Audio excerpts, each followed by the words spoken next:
Emotions were high, a lot of discussion this evening, the most discussion out of any other topic. That was on the mask mandate this evening. Well, after a lot of discussion, though, the bill actually passed on the second reading, meaning that it's going to move forward to a third. But that decision falls in line with what some in the medical community want and what the health department does not want. I think it's irresponsible for our public health department leaders to say that vaccinations are the only tool we have right now. We have masks. That is Dr. Katrina Green, a Nashville area emergency physician. Dr. Green is leading a petition to bring masks back. But some don't agree, like Nashville business owner Carrie Bringle. It makes us, one, have to try and be the police, and two, potentially jeopardize a long-standing relationship with a customer. While Davidson County sees more than 6,000 active COVID-19 cases, a proposed bill at Tuesday's Metro City Council meeting indicates a push for masks in public places by some. Fox 17 reached out to Metro Health for its response to the recent overall push. In a statement, Metro Health says it's following CDC guidelines by not mandating masks outside of schools.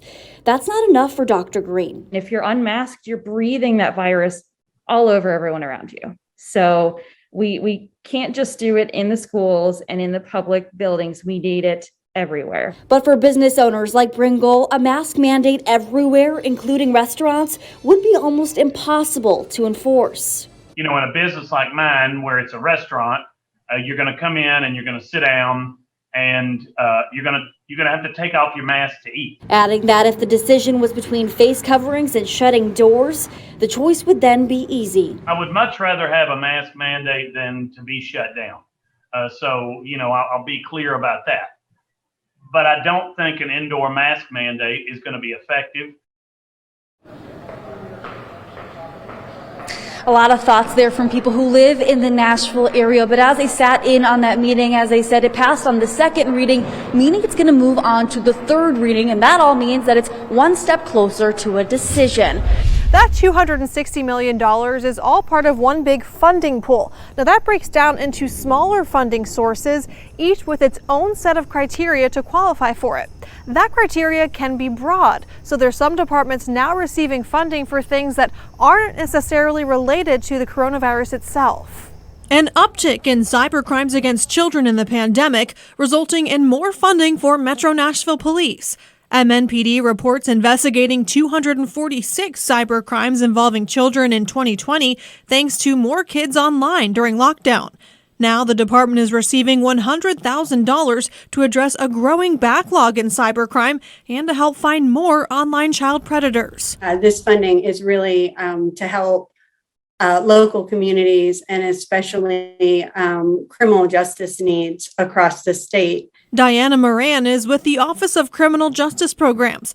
The office helps distribute COVID relief funding earmarked for law enforcement. The funding criteria suggests law enforcement use it for things like PPE and COVID outreach in high-risk communities. But Moran says the cybercrime issue meets the standards for COVID relief funding as it is directly related to the pandemic. Because I think at first glance, it's easy to say internet crimes. That's not coronavirus. That's not someone who's sick. Right, exactly. But what we've known as, or what we've seen as part of the pandemic is that crimes are increasing, especially these crimes like that are internet based. The grant for MNPD, one of several COVID relief initiatives approved that are not explicitly tied to the virus itself. New funding also includes $3 million for victims of abuse and human trafficking, $4.7 million to Nashville Fire for new trucks and facilities, and $1 million to the Department of Transportation to help cut down on people getting hit by cars. I reached out to Senators Hagerty and Blackburn and Congressman Jim Cooper, asking if they think this is the appropriate use of COVID relief funds. I'm waiting to hear back. The city has a COVID-19 fund financial oversight committee that will make recommendations on how this money should be used to City Council. City Council will have the final say on how this money is used. The owner of Nashville's Upstage Party Bus says that they never travel more than 18 miles per hour. He says when they figured out they were making too much noise while going past the school, they went a different way, and that he also says they've never had any safety concerns. So tonight he is asking why. I want to ask, what is not safe about my bus? Upstage Party Bus co-owner Patrick Kludak wants answers from Metro leaders. Why get rid of an industry that's making the city tons of money and attracting thousands of people every single weekend? The Metro councilman who wrote legislation aiming to ban alcohol consumption on motor vehicles like Nashville party buses thinks otherwise. I am optimistic that we can get a complete bill passed by the end of the year. Freddie O'Connell says Sunday's New York Times article highlighting Nashville's rolling parties is another wake-up call. If you look at the New York Times story, kind of bringing it back to that, there's a sense of embarrassment. So what would you say to owners who say, hey, we have safety measures in place, we're doing our part? It's sort of the sheer quantity of these vehicles and the fact that if they're just saying, hey, safety's our thing, they're ignoring the bigger picture quality of life. Back in July, a 22-year-old tourist fell from a Lower Broadway party bus before being run over. I asked Kludak if he understands Metro's concerns over customers coming on board and getting intoxicated. Perhaps putting others in danger. What do you think? Well, that's true. I mean, of course. I mean, bars have tons of people who are going ahead and drinking at them.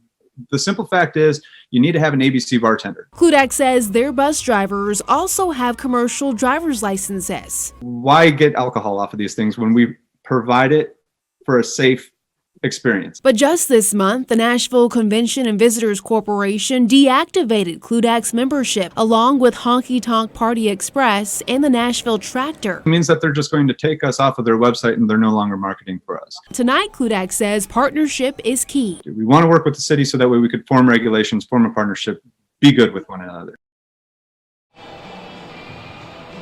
The first reading for McConnell's bill was at tonight's Metro Council meeting. There are 2 more readings, though, including council votes that have to take place.